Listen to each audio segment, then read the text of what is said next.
please, don't try anything that you're about to see us do at home. Ever. On this invigorating episode of MythBusters, we're turning the heat on 3 frosty Alaskan fables. This is perfect for an Alaska adventure. Adam and Jamie prove this is no country for cold men. Oh, great. We got a Yeti outside. As cabin fever takes its toll. I've just had the worst night of sleep I've ever had in my life. Tori, Grant, and Carrie see if hitting the gas might lessen the damage caused by Alaska's scariest roadkill. And we'll see if a dynamite-toting dog really could devastate a drunken duck hunter's brand new SUV. Bye-bye! Who are the MythBusters? Did you know what was lurking in your basement? Adam Savage. I am the fire ninja! And Jamie Heineman. Is that beautiful or what? Between them, more than 30 years of special effects experience. Wow! Joining them, Tori Belleci. I'm in a bad pirate. Grant Imahara. And Carrie Byron. Do it. They don't just tell the myths, they put them to the test.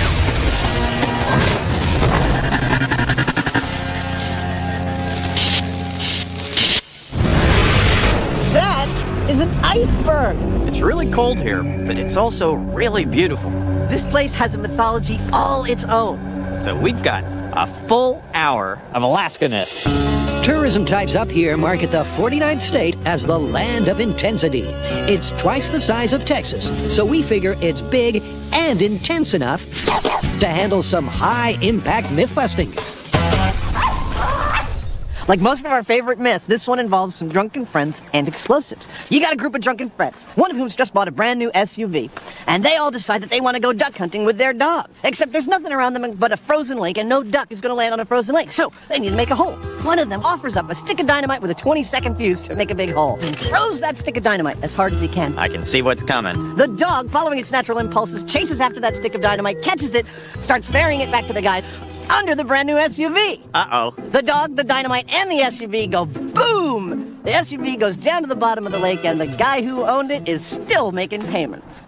This not-so-urban myth surely stretches the bounds of human stupidity. My sympathies are all with the dog, though you must admit, it's as funny as hell.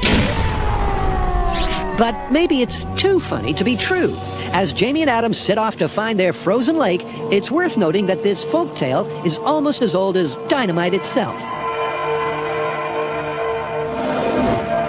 The first thing we obviously needed was a frozen lake, and the researchers found us one here in Alaska behind me. This snowfield you see is, in fact, Fisher Pond, a man-made lake, which means there are no fish for us to kill, with a nice coating of rock-hard ice on top. The ice on the pond is too thick to dig through, and that supports the myth. But can it support a 2-ton truck? Okay, here we go. Orson Smith and his fancy ice drill should give us a quick answer. Fans of slapstick should appreciate the breakthrough moment. Whoa! That's a hell of a thing. The ice core cracks up as it's bashed loose. Look at that. Put back together, it's a 1.5 feet thick. So it's got vertical crystals that make it really stronger than average. So it's safe for us to drive our SUV out here? Yes. Look, this story has a ton of components to it, and the first part of it is how far can you throw a stick of dynamite? Remember, kids, this isn't real dynamite. We would never throw real dynamite, and neither should you. All right, Timmy, I want you to put your chi into this thing. That's it. Go! Nice! Jamie's toss is up over the 100-foot mark. Now it's Adam's chance to prove he's got the mojo of the throw, Joe. Those look to be about the same. 2 hefty, manly throws with an average distance of 125 feet. Okay, time to bring out the dog. The myth is about a black lab that retrieves a stick of dynamite. That's what Rudy is. As you can see, he's raring to go. He really wants to retrieve that stick of dynamite. And has no idea what he's signed up for. Now, we've got to get another myth started.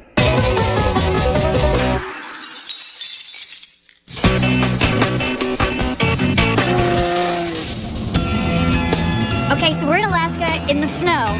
What myth did we get? Okay, well, this is a fairly gory myth that affects a lot of Alaskans, but not so many in California. What's that? It's about the moose and what happens when you hit one with your car. This is what happens when moose meets motor car, and it's all too common here in Alaska. A low-speed collision most often ends with something bigger and heavier than a fridge coming right through your windshield. The myth says that speeding up instead of slowing down might push the unlucky beast over the car, meaning you might live to tell the tale. Well, obviously we're not going to kill a real moose to test this myth, right? Right. Now, we're going to have to make our own moose analog. They'll also have to wrangle a bunch of stunt cars and a safe test venue. But those are problems for tomorrow. Right now, they need to design a moose that can bounce back from something like this. Have either of you ever seen a real moose? No. I don't think so. Maybe we should try to find a real moose. That way we can make our crash test moose as close to a real one as we can. These California kids have never seen a wild moose, but they've had a tip-off from Alaska Fish and Game to search no further than downtown Anchorage. Whoa, that's a big one. This 1,200-pound bull named Buzzwinkle is loitering by a 2-story bar called Ernie's Bungalow. I'm not sure what's weirder, that the moose is in the middle of downtown at a bar, or that it's only like 1:30. The legs end right about where the hood is, like right where you'd hit. Like he's going to the mall. This mature bull looks about 6 foot tall at the shoulder, but they'll need to get much closer to take accurate measurements for a crash test moose simulate. Cue the Alaskan Wildlife Conservation Center. Out here, moose are accustomed to the ways of men. Well, most men. Let's say we make this moose dummy out of ballistics gel. We hit that with a car, it's just gonna explode. Yeah. So we need to get a feeling for, what it feels like. Well, this is definitely not a ballistics gel. No. Is he firm or Yeah, squishy? he's pretty solid. I mean, it's like there's hardly any fat on him at all. He's got sort of like the durometer of like rubber. Really dense rubber. Yeah. Really? Yeah. Seems we need to make a very dense rubber replica. And that's something the team can't do here in Anchorage. We don't even know remotely how we're going to get all of that weight up onto such spindly little legs. So it's going to take some planning, a lot of effort, and we need the tools back in San Francisco. Coming up, the action hots up on the ice.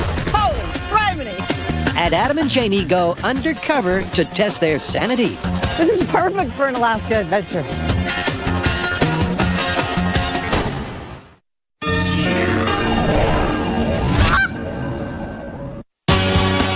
Alaska really is a land of intensity. The wilderness, the wildlife, and the winters. It's those short, cold days that make this state home to an all-time classic myth. What do we got? Well, winters in Alaska are pretty harsh. The days are short, the nights are real long, people get snowed in with nothing to do, and supposedly they succumb to a condition known as cabin fever. You mean they get like all loopy? Exactly, and, well, we're going to put it to the test. Well, you're already a little nuts. How are we going to tell the difference? Actually, it turns out that there are a distinct set of symptoms to cabin fever. All we got to do is put ourselves in the right conditions and see if we exhibit those symptoms. Carried a later flight back to sunny San Fran to act as the moderator of mental health. I found the perfect location to test cabin fever on Jamie and Adam. Hatcher's Pass Lodge in Alaska, far from anything. Adam and Jamie are just minutes away from a stint in solitary and a possible descent into madness. It's tiny, it's in the middle of nowhere, and you can barely see out the windows, it's so white. They'll spend their time just hanging out in adjacent huts. A sudden flurry of snow sets the scene. This is perfect for an Alaska adventure. Hi, Carrie. Hi, guys. How are you? You can barely see anything. Hey. It's about to get dark. There's a snowstorm. Are you ready to get cabin fever? I'm ready. You ready? Yeah, let's go. Wait till I show you to your room. The rooms aren't bad. But they've both been stripped back to bare essentials, as are the boys. They're well searched for anything that might divert or entertain. So, hope you have no other contraband, you have no electronics. I need your watch as well. I have no electronics, no reading material. That's my watch. Both of our detainees think this will be a walk in the park. And let's remember that Jamie's already spent quality time inside a coffin. And he's still alive. But they're not so sure about each other. Whether Adam is going to deal with this real well, I don't know. Adam's a little, impulsive. Only a friend could put it so gently. He could just, like, get a bug up his butt and go nuts for all I know. I don't really know. And right back at you from Cell Block 1, good buddy. Oh, I think Jamie will be painting on the walls in his own blood inside of 46 hours. Well, that should add some color. But let's spare a thought for Carrie. She has to watch these two slowly unravel. This is my big sister surveillance system. I've got 4 cameras, one in the front and back of each cabin. I can switch between the cameras with the touch of a button and watch their every move. Surveillance aside, Carrie's running cognitive and stress tests to get some hard data. But our volunteer voyeur has her own troubles. I think I'm gonna go crazy before they are. Did I mention we're in the same circumstance that they are, except for I have to watch them be bored? Jamie at least has a simple plan to preserve his sanity. I'll tell you what I'm going to do. Every day is going to be working out until I'm exhausted, and then I'm going to sleep. The man with a mustache kicks off in style, but the short days and long nights might soon sap his spirit. So, who's going to crack first? Adam, Jamie, or Carrie? Sweet dreams all round. Good night.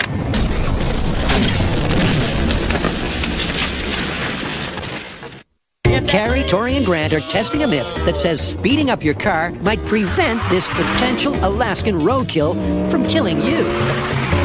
Back in San Francisco, Carrie's been on the net looking for inspiration. And believe it or not, she's found a thesis by a Swedish man on how to build a giant rubber moose. That's cool.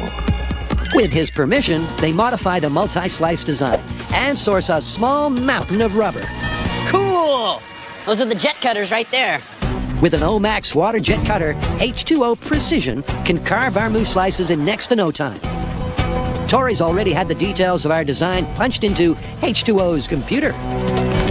All right, here's our moose. I know it doesn't look like much of a moose, but it will. Now, what I have here are half-inch sheets of rubber. Now, we have the design of our moose in the computer in slices. And once we stack those together, we'll have the shape of a moose in rubber. This is one layer out of over 150 layers of rubber that's going to make up our moose. Now, once we stack these together in the right order and fasten it, we'll have roughly the same size, weight, and density as a real moose. But a real fake moose needs more than sheer mass. Back at M7, Carrie adds the bones and the sinew. This is the cable we're going to use to keep the moose together. This is going to run the length of the moose twice, and that way when the car actually hits the moose will stay flexible and bendy as if it's a real moose. Carrie sleeves the cable in rubber tubing, and Grant's done likewise with the legs. The deal is we want the legs, this is our moose leg, we want them to be floppy, but we also want them to be reusable once it gets hit. So the hip joint's going to be made out of steel, and that's going to connect to the cable that's inside of the moose leg. And when it gets hit, it'll go flying, and then we can set it right back up again. Meantime, Tori's going gangbusters with his half-inch fillets. Looks good, though. Looks like a moose. I know, kind of. What do you think? Lucy. Lucy the moosey? Yeah. I love it. Congratulations, Tori. It's a girl. But does she have enough junk in the trunk? All right. So, moose is done, and it looks like it's weighing about 620 pounds, which is a good average for the type of moose that would likely get hit by a car. Now that the moose is done, we're going to see if we can make him stand up. So what I'm going to do is I'm going to build a pair of 2x4 legs that the moose will sit on. It'll cradle in, so that way when the car comes crashing through, it'll knock the legs away, and then the moose will behave the way the moose will behave. Building the frame is no big deal, but will it support the massive load we call Lucy? Good move. Stay. It does. Nice. I love it. Car come through. And it's at just the right height for her ample proportions. And like any cow to the slaughter, it's best she doesn't know her destiny. The moose whisper. All right, let's bring those cars in. Coming up next on MythBusters, does Jamie sleep with his beret on or off? And Jamie and Adam unleash the hounds. Good boy.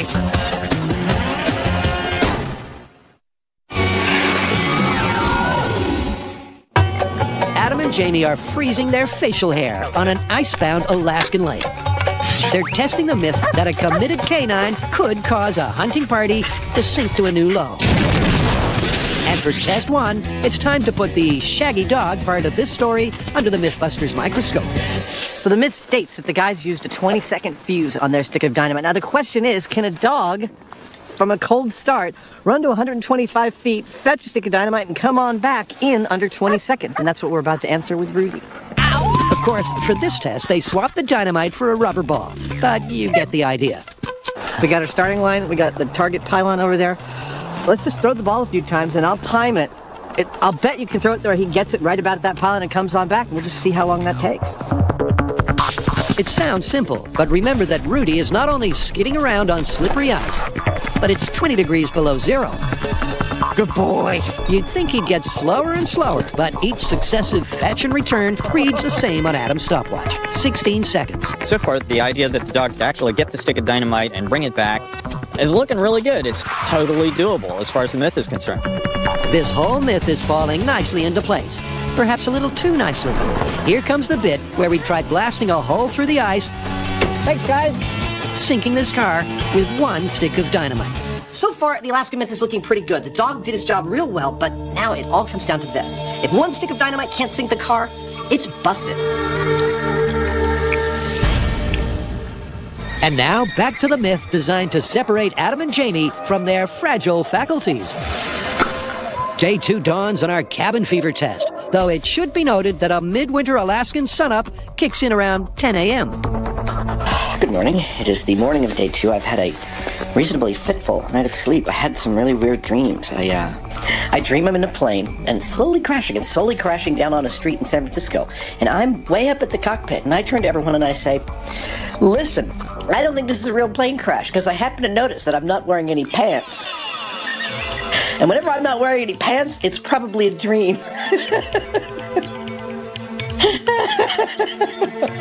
Carrie's up already, bright-eyed, keen-eared, and she's wearing pants. It's early morning, and this is actually the first surprise, is that Jamie is still sleeping. He's an early riser. Usually he's up doing exercise and probably into the shop by 5 a.m. Adam, on the other hand, is just a beehive. Jamie does eventually rouse himself and starts the first of his 2 tests. The cognitive test aims to see if their mental faculties decrease over time. The saliva test is a stress indicator, but to get a fair reading, you can't eat or drink beforehand. Oh, you know what, though? I think he just took a drink of water right before he took this test. So this and, trust me, many spit tests to come count for nothing. Spit reading of 35. This is the morning of the second day, so apparently I'm pretty relaxed. Shame we can't say the same for Carrie. But biometrics aren't the only indication of who is or isn't stressed and bewildered. Hap Wurlitzer owns these cabins, and he's come real close to misplacing his own marbles through many a long winter. It happens to everybody in Alaska, including me. What would you consider the symptoms? Well, it's probably being on edge, irritability, angry-looking eyes, forgetfulness. What's going on? And sleeping extra time in the cabins. So now we know what to look for. Jamie's already a pinup boy for symptom number 4. Next door, Adam can't stop fidgeting. Adam's body language at the moment shows that he's sort of antsy. Oh, he's going for the coat hanger. I knew he would make something with the coat hanger. I would totally make something with the coat hanger. Desperate times call for desperate diversions. Adam's building a fancy desktop toy from his one potential plaything, a wire coat hanger. I've spent some time making a little whirligig here out of one of the 2 coat hangers I found on the rack. Meantime, the big news from Cabin 2 is that Jamie's sitting up. I think Jamie has reached full Buddha. He's not moved in an hour. Before day's end, both boys find time to write in their journals, then repeat their cognitive and spit tests. 123? What are you, crazy? Look at this. Okay, just forget the stress test. What we all need here is a timeout and a nice nap. As the sun sets, it's hard to say if either one technically has cabin fever. The boys say no, but Carrie's unconvinced. She knows that every picture tells a story. After the break, Lucy the Moose busts more than a myth as she goes car surfing.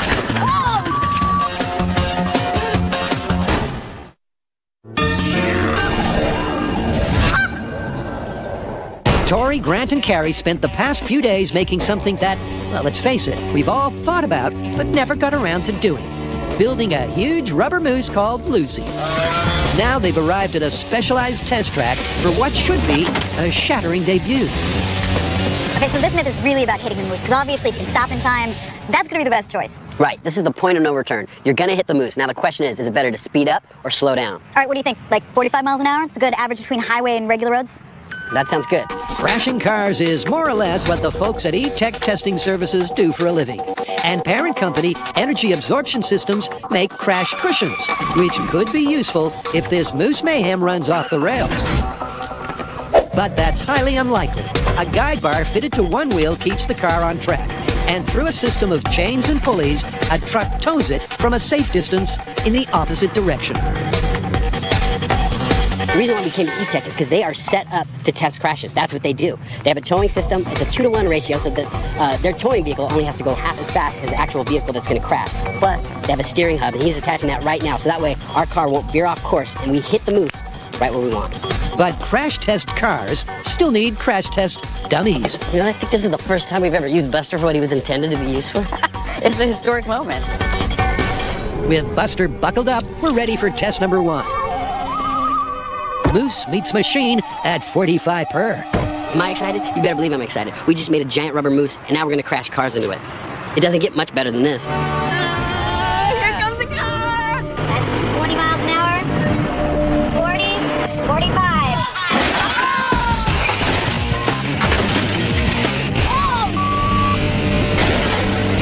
I mean, the car came careening at the moose, hit the moose flies in the air, head kind of just floats, falls to the ground. We got exactly the result we need, and a lot of comedy out of this high speed, I'm sure.